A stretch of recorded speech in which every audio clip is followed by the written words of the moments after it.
Peygamberler ve onlara gönderilmiş kitaplar.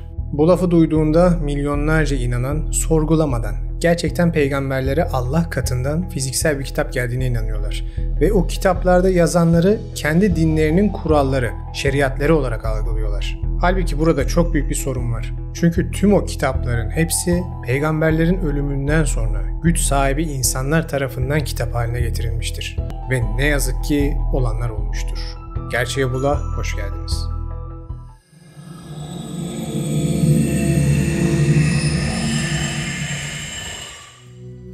Hiç düşündünüz mü? Neden sağda solda 124 bin peygamber geldiğine dair bilgiler görmemize rağmen elimizde sadece 4 kitap var. Enok peygamberin kitabını ayrı tutuyorum çünkü o göksel emirleri içermekten ziyade bir peygamberin gördüklerini not alması ve öğüt vermesini içeren kişisel bir kitap. Neden İbrahimi dinlerin kitaplarında bu yüz binlerce peygamberden sadece 25 tanesi ve spesifik olarak Orta Doğu'da yaşamışlardan bahsedilir? Neden dünyanın başka hiçbir yerinden örnekler ve bilgiler verilmez? Araştırmayı ve düşünmeyi seven birisiyseniz bu sorular illaki ya aklınıza gelmiştir ya da karşınıza çıkmıştır. Aynı soruyu ben de seneler önce sordum ve zamanla konu dışında araştırmalar yaparken dolaylı olarak bu sorunun olası cevapları kendini belli etmeye başladı.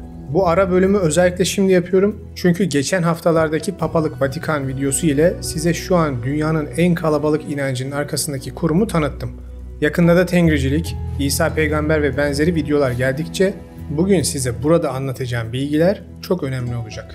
Peygamberler, Nebi diye nitelendirdiğimiz kişiler bir şekilde yaşadıkları dönemlerde halklarına tek tanrılı inanç sistemlerini tebliğ etmişlerdir ve dağılmış inançları daha temel ve sade bir hale sokmaya çalışmışlardır. Fakat bu peygamberlerden bazıları Kur'an'ın da kendi ayetlerinde dediği gibi diğerlerine göre üstün olsalar bile onların kitapları yoktur. Mesela hepsini geçelim, belki de insanlık tarihindeki en büyük kırılım anında yaşamış kişi Nuh peygamberdir. Düşünün, adam bir önceki insanlık neslinin yok olup yenisinin başlangıcını temsil ediyor. Ve bu adamın daha yeni dünyayı dolduran insanlara bıraktığı tek bir kitap bile yok. Mantıken olacak iş değil. Tüm eski sistem yok olmuş. Millet yeni bir başlangıç yapacak ama ortada kitap yok. İbrahim peygamber. Kur'an'da Allah'ın dost edindiği peygamber olarak geçer. Bakın bundan daha öte bir tanım İslam inancına göre olamaz. Kur'an, Muhammed peygambere bile son derece sert çıkışları olan bir kitapken aynı Kur'an'da İbrahim peygamber Allah'ın dostu diye anlatılır. Onun dininden daha güzel bir din olamaz diye yazılır. Ama bu adamın da bir kitabı yok. Yahu İbrahim peygamber denilen kişi şu anki İbrahimi dinler dediğimiz üç büyük dinin kurucu babası. Nasıl kitap olmaz?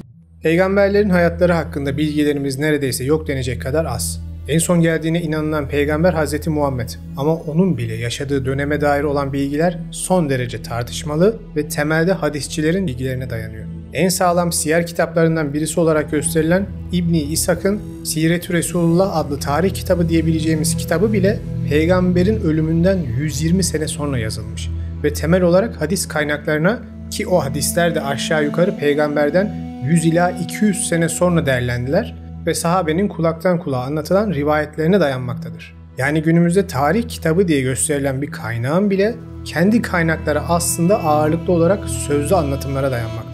Yani son derece puslu bir ortam. Temelde Arap coğrafyasında peygamber zamanında bir devlet arşivi, gelişmiş bir yazma kültürü olmadığı için bu sorunlar ortaya çıkıyor. Ve o sıra yaşanan tüm olaylar neredeyse birkaç yüz sene sonra rivayetlere dayanılarak ya da kaynağı kanıtlanmayan notlara dayanılarak oluşturulmuş. Bu olay son peygamberde bile böyleyse ondan yüzlerce, binlerce sene öncekileri düşünün. İsrail Finkelstein ve Neil Asher Silberman The Bible Unearthed kitabında, John Van Seters Abraham in History and Tradition kitabında ortak bir şekilde bulunan son arkeolojik kayıtların Tevrat ile örtüşmediğini ve İbrahim olarak bilinen karakterin daha ziyade İsrail hikayelerinden türetilmiş bir karakter gibi gözüktüğünden bile bahsederler. Olay o kadar sisli yani.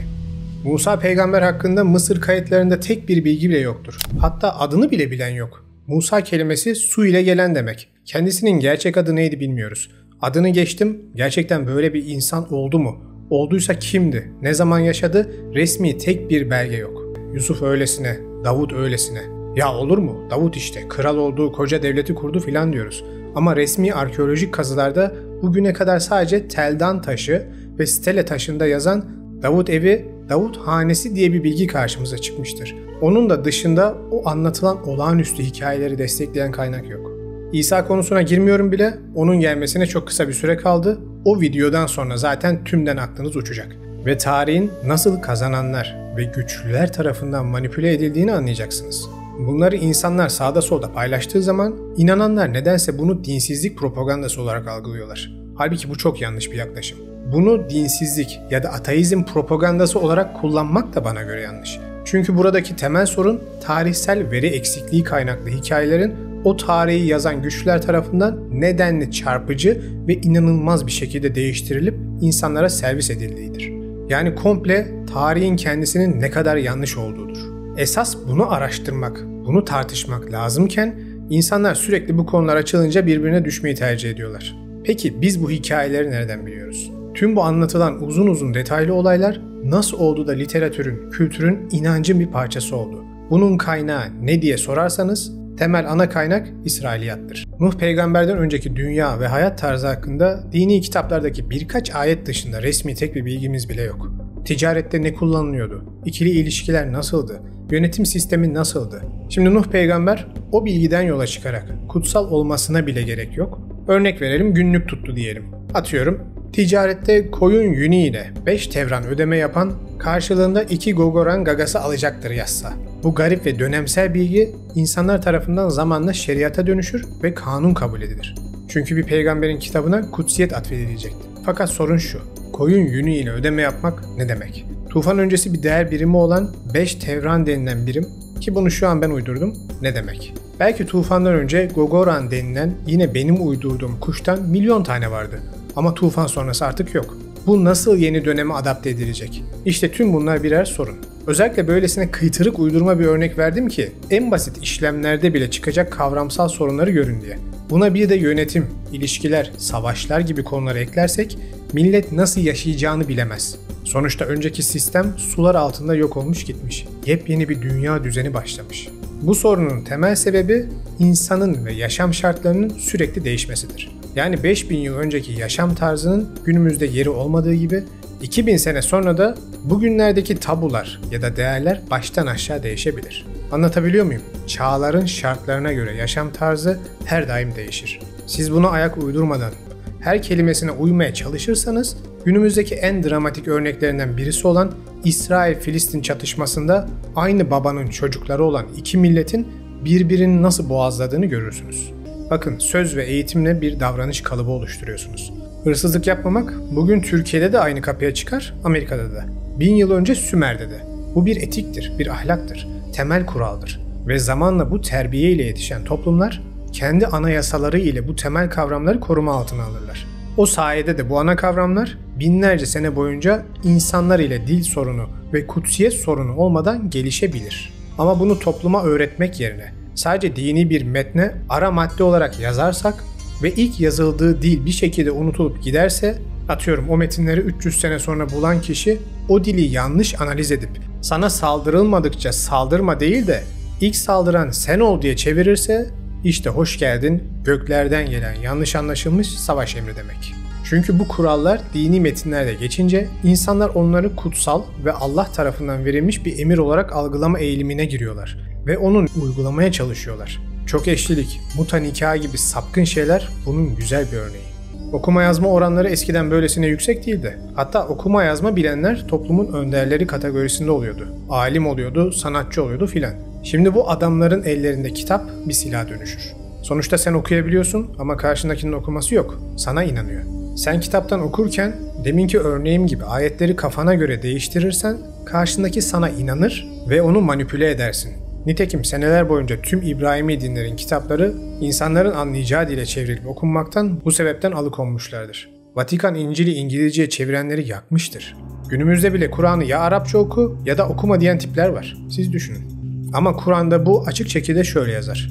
Onlar sözleri değiştirerek aktardılar diye geçer. Ve hahamların Rabbin sözlerini kafalarına göre değiştirerek halka anlattıklarından, kelimelerin anlamlarıyla oynadıklarından şikayet eder. Bunun size basit bir örneğini vereyim. Yüceler yücesi milletlere miraslarını verdiğinde, Adem oğulları birbirinden ayrıldığında milletlerin sınırlarını İsrail oğullarının sayısına göre belirledi. Yüceler yücesi milletlere mirasını verdiğinde, Adem oğullarını birbirinden ayırdığında milletlerin sınırlarını Tanrı'nın oğullarına göre belirledi. Burada İsrail oğulları ifadesiyle Tanrı'nın oğulları ifadesi arasında önemli bir teolojik fark vardır. Tanrı'nın oğulları ifadesi daha eski metinlerde tanrısal varlıkları ifade ederken, yani Bene Elohimleri, kimilerine göre işte o meşhur Anunnakileri ifade ederken, Masoterik metin yani güncel Tevrat bunu İsrail oğulları olarak değiştirmiştir ve İsrail oğullarını diğer halklar karşısında yüceltmiştir, ilahilik vermiştir. İşte Tevrat'taki, İncil'deki ve Kur'an'daki bu anlatım değişimi dananın kuyruğunun koptuğu nokta. Gelin kutsal denilen 4 kitabı biraz daha yakından inceleyelim. Bunlardan ilki Tevrat. Yaşayıp yaşamadığı bile belli olmayan, kim olduğunu kesinlikle bilmediğimiz Musa peygambere geldiğine inanılan kitap. Tarihsel kanıtı olmayan İsrailiyat kaynaklarına göre Musa M.Ö. 13. yüzyılda yaşadı diye bize anlatılır. Halbuki gerçekte tarihsel kanıtı olan kayıtlara göre Tevrat Musa'dan neredeyse 600 sene sonra derlenmiştir. Derlenmiş kelimesi önemli. Çünkü bu vahiyler peygambere A4 kağıdıyla gelmedi. Bu inançlara göre melek Cebrail peygambere bilgi aktarıyor, sonrasında peygamber de halka aktarıyor. Dikkat edin, göksel varlıklar bunların gerçekten kitap olarak gelmesini isteseler ilk emirler not al, git bir kenara yaz unutursun, acilen bunları kayıt altına al gibisinden sözler olurdu değil mi? Kutsal denilen kitaplarda bunu yaz emri sadece Yahudi peygamber olduğu söylenen Yeremya'ya ait bir ayette iletilmiştir. O ayetler de günümüzde Tanah'ın bir parçası olarak Yahudi külliyatında yer alır. Fakat Yeremya kimdi? Bir peygamber miydi? Yoksa bir kahin miydi? Bir evliya mıydı? Bu halen tartışılıyor ve net bilgiler yok. Yeremya'ya ait en eski kayıtlar Ölü Deniz yazmalarında keşfedildi. Ama dediğim gibi kendisinin ne tür bir bilgi verici olduğu bilinmez. Lakin Yahudiler Tanah'a onun yazmaları olduğu iddia edilen bilgileri eklemişlerdir. Tevrat'ta devam edelim. Kitabın bir bölümünde Musa'nın ona aktarılan kanunları not aldığından bahseder. Fakat burada da bahsedilen meşhur 10 emirdir. Tevrat açık açık Musa'nın onları not aldığını, daha sonra ahit sandığına koyduğunu net bir şekilde anlatır. Bakın isteyince not alma olayını anlatmayı biliyorlar yani. Fakat onun dışında Tevrat'ın o ilk ayetlerinin mutlaka yazılması, kalanının not alınması ile ilgili zerre bir laf geçmez. Ve dediğim gibi etrafta dağınık halde akıllarda kalan ayetler Musa peygamberden 600 sene sonra Babil esaretinden önce, esaret altında geçen 50 senede insanlar unutmaya başladıkları için ve esaretten sonra Yehuda krallığı tarafından işlerine geldiği gibi yeniden derlenmiş, düzenlenmiş ve günümüzdeki halini almıştır. Mesela Avi Hurwitz gibi dil bilimciler Tevrat'ın dilinin büyük ölçüde Babil sürgünü sonrası döneme ait olduğunu bize göstermişlerdir. Bir başka örnek Tevrat'ta İsrailoğulları krallarından bahsedilir. Halbuki bu krallar Musa'nın ölümünden çok uzun zaman sonra gelmişlerdir. Yani Musa dönemindeki kitabın bunlardan bahsetmesi imkansız. Bu sebepten modern Tevrat'ta Yehuda kabilesinin övüldüğünü ve kahramanlıklarını görürsünüz. Adam bizdeki Emeviler gibi diğer İsrailoğulları kabilelerini ele geçirmiş, kendi düzenini kurmuş, Yahudi kelimesinin de doğmasına sebep olmuştur. Tekrar hatırlatıyorum, tarihi kazananlar yazar, unutmayın. Bu arada Davut peygambere geldiği söylenen Zebur aslında bir çeşit ilahiler ve hikayeler kitabıdır. Ve Yahudiler ile Hristiyanlar onu göksel bir kitap olarak görmezler. Tanah'ın bir bölümüdür sadece. Tanah dediğimiz Yahudilerin tüm kutsal saydıkları metinlerin toplamıdır. Ve işte videoda bahsedip durduğum İsrailiyat kaynaklarının da temellerinden birisidir. Zebur'un Davud'a verilmiş bir kitap olduğu bilgisi sadece Kur'an'da geçer. İncil'e geldiğimizde ise işler zirvesine çıkar. Roma esareti altında yaşayan Yahudiler ve fakir halk arasında bir takım bilgiler dolaşmaya başlar. Ve bu düşünceler Roma İmparatorluğu içinde kendisine ciddi bir kitle oluşturur. İncil diye bildiğiniz şeyin oluşumu ise son derece basittir. Kelime aslında ortaya İncil olarak çıkmadı tabii ki. O dönemlerde halk arasında yayılan bu mesajlara Yunanca bir kelime olan Engelion denilirdi. Yani güzel haber, müjde gibi anlamlar taşıyan bir kelime. Daha sonra papalık halk arasında kontrolsüz dağılmış bu binlerce sözün yazıldığı yaklaşık 2500 yazmayı ve kitabı alır, içinden işine gelenleri seçer, New Testament yani Yeni Ahit denilen kitapta birleştirir. İslamiyet öncesi pagan Arap coğrafyasında Hristiyan misyonerler uzun yıllar boyunca bu Engelion denilen mesajı yani bir nevi Yeni Ahit denilen kitabı Araplara tanıtırlar. Bakın ortada halen İncil diye bir kelime yok. Yunanca olan Engelion daha sonrasında Arapçaya Hristiyanlar tarafından ekletilmiş bir kelime olan İncil'e dönüşerek girer. Günümüz Türkçesindeki İncil de adını buradan alır. Halbuki Arapçada iyi söz, müjdeli haber anlamına gelen kelimeler büşra, başara, kabar sar gibi kelimelerdir. İncil gerçekten spesifik olarak sonradan türetilmiş bir kelimedir ve bakın Arapların o İncil denilen kitabı Roma'nın derlediğinden haberleri yok. Onlara Hristiyanlar bu kitabı göklerden İsa'ya gelen bir kitap, bir mesaj olduğunu anlatıyorlar. Kitabın şu an tamamen Roma tarafından derlendiğini biliyoruz. Fakat o zamanlar Araplar Roma'nın bu belgelerine ulaşamamıştı. Ama biz ulaşıyoruz. Hepsi açık açık yazıyor. İznik Konsili gibi toplantılar sayesinde sağdan soldan farklı bilgeler tarafından zamanında yayılmış öğütler, nasihatler toplandı ve İncil denilen kitap hazırlandı. Hatta İncil'in Arapçaya Hristiyanlar tarafından sonradan eklenmiş bir kelime olduğunu da biliyoruz. De ki, ey kitap ehli, Tevrat'ı, İncil'i ve Rabbinizden size indirileni uygulamadıkça hiçbir şey üzerine değilsiniz. Temeliniz sağlam değildir. O sana kitabı hak ve kendisinden öncekileri doğrulayıcı olarak indirdi. O daha önce Tevrat'ı ve İncil'i insanlar için birer hidayet olarak indirmişti. Ey iman edenler! Allah'a, peygamberlerine indirdiği kitaba ve daha önce indirdiği kitaplara iman edin. Yanınızdaki Tevrat'ı tasdik edici olarak indirdiğimiz Kur'an'a iman edin. Bu da yetmiyor. Mervan tüm bu eski musafları toplayıp yakıyor ve Kur'an Emeviler tarafından harekeler eklenerek yeniden yazılıyor. En basit örneği Katala kökünü ele alalım. Bu arada telaffuzum yanlış olabilir, kusura bakmayın. Katala öldürdü anlamına geliyor. Küçük bir hareke değişimiyle Kutila öldürüldü anlamına geliyor. Yine küçük bir noktalama işareti değişimiyle katilun öldüren anlamına geliyor. Bu üç kelimenin de kökü aynı. Harekeler dışında yazımı da aynı. Ama hareke eklediğiniz anda 3 farklı anlam çıkıyor. Ayetin anlamını kökten değiştiren şeyler bunlar. Şimdi deminden beri anlattığım her şeyi kafanızda bir tekrar toparlayalım ve düşünün. İşte bu tarz ayetler yüzünden şu an İbrahimi dinler birbirinin boğazına sarılmış durumda. O yüzden Gazze'de yarın 2,5 milyon kişiyi de öldürseler gökten birisi gelmeyecek. Tüm İslam coğrafyası yansa da yine birileri gelmeyecek. Binlerce yıldır gelmediği gibi. Çünkü yaratıcı insanı yarattıysa, özgür irade verdiyse, bugün yaşananların tümü bir şekilde insanların seçimlerinin sonuçları olarak yaşanıyor. Bunu Allah'a bağlamak, ondan gelip bu savaşı durdurmasını beklemek tembellik olur. Haksızlığın karşısında duracaksanız bunu bizzat sizin yapmanız lazım. Tıpkı şu an piyasada onlarca İncil'in bulunması gibi. Samaritan Pentateuch Tevratı, Masoterik Tevrat ve Septuagint Tevratı gibi anlam farklılıkları içeren Tevratların da olması gibi etraf çeşit kitaplarla dolu. Mesela Tevrat'a göre İsrail'in şu an yaptığı katliam onların kitaplarının emri, yani Rabbin emri. Ve aynı şekilde benzer ayetler Kur'an'da da var. Yani imkan olsa onlar da onlara aynısını yapacak. Çünkü bu halklar binlerce sene önceki şartlara göre geldiği söylenen ayetleri günümüze uyarlamaya çalışıyorlar. Belki adamlar savaşı ilan etlediler, sadece defans yapın dediler. Ama Emevi, Abbasi, Yehuda Krallığı ve Roma bunu değiştirip benim dinim tüm dünyayı sarana kadar savaşın diye yazdı. Bunu bilmenizin hiçbir imkanı yok. Çünkü resmi olarak peygamberler dönemine ait onların elinden çıkma tek bir parşömen bile yok. O yüzden tüm bu tartışmalar havada.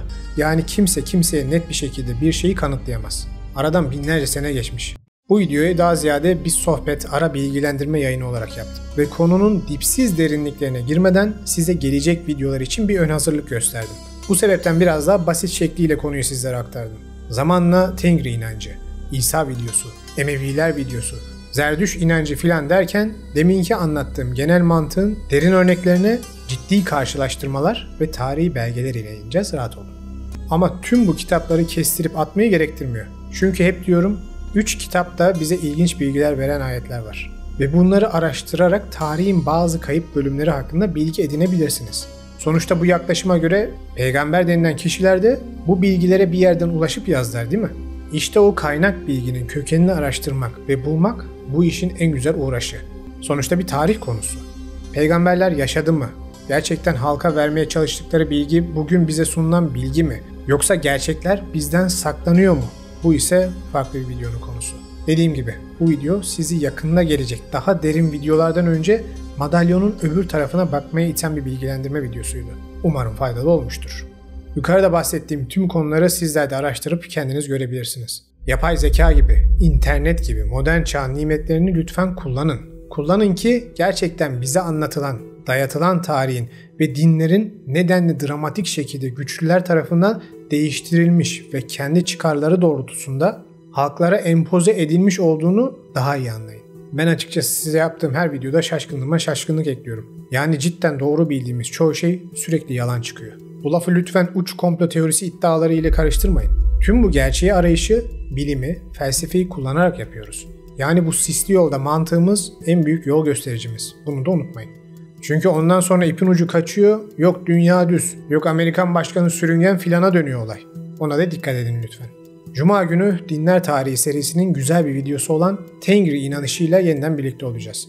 Ve günümüzde kimi insanların çağ dışı diye nitelendirdiği kadim Türk inancının aslında ne kadar modern ve harika bir felsefeye sahip olduğunu göreceksiniz. Cuma günü görüşmek üzere.